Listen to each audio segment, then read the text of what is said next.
Hey all, I'm LEGO Rob and I hope you're all doing great.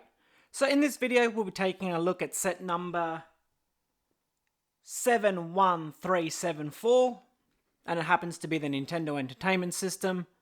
This particular set is part of the 18 Plus collection and comes in the all new black packaging, which I really like. These 18 Plus sets are more of a display piece where you can display them on a shelf or a mantle rather than be interacted with or played with.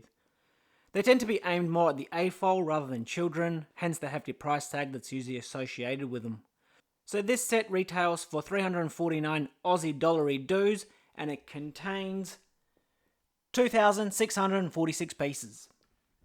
So now I will crack it open and assemble it off camera and come back and give you my thoughts on it. I'm sure it'll take me a little while to assemble it, so I'm not going to do a time lapse on it because I want to concentrate on the build rather than stuffing around with the camera, things like that. Changing batteries, charging batteries, so I'll just do it in my own free time, and once it's done, I'll give you my thoughts on it. So here is the final product, and all I can say is, wow, what an amazing set this turned out to be. The attention to detail is phenomenal, and the console looks like the original NES.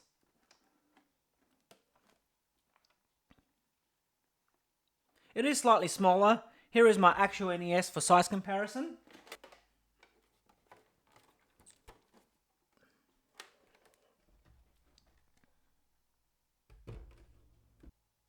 I think it's about 25% smaller, but however the controller is pretty much the same size. There's the NES controller, there's the LEGO controller. Apart from the buttons, which are slightly larger.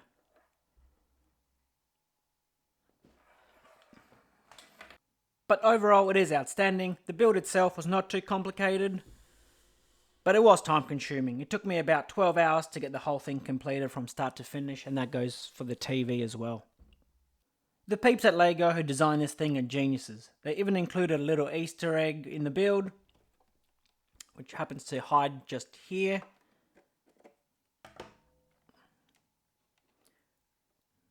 They included a little cross section of a Mario level. Here's a bit of a close-up for you.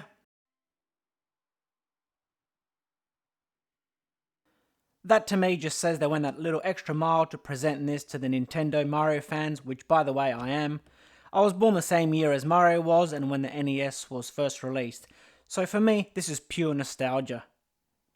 Not to mention they even included the little cartridge that goes with it, and I love how it slides down.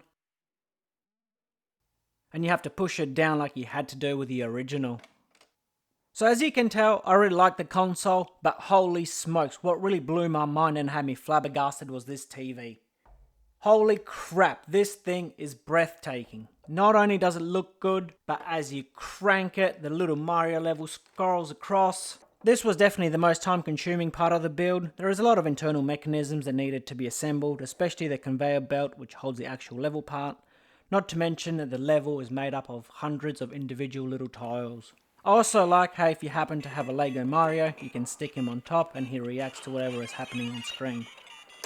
This is truly not only for the Nintendo fans, but LEGO fans as well. The attention to detail is outstanding, from the cartridge to the Easter egg to the actual dial on the retro TV clicking as you rotate it. Which is exactly what they did, trust me, I had a TV back then that you had to change the channel in the front of it. No remotes back then.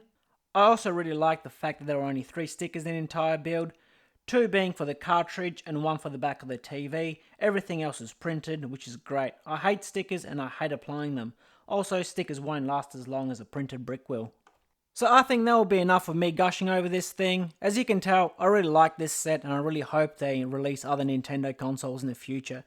How sweet it would be to get a Super Nintendo or a Nintendo 64, or even for a smaller and cheaper set like a Game Boy. LEGO, if you're listening, I want a Game Boy. So I think I'll leave it at that. I hope you enjoyed the video guys. If you did, please consider subscribing and I'll catch you next time. Bye.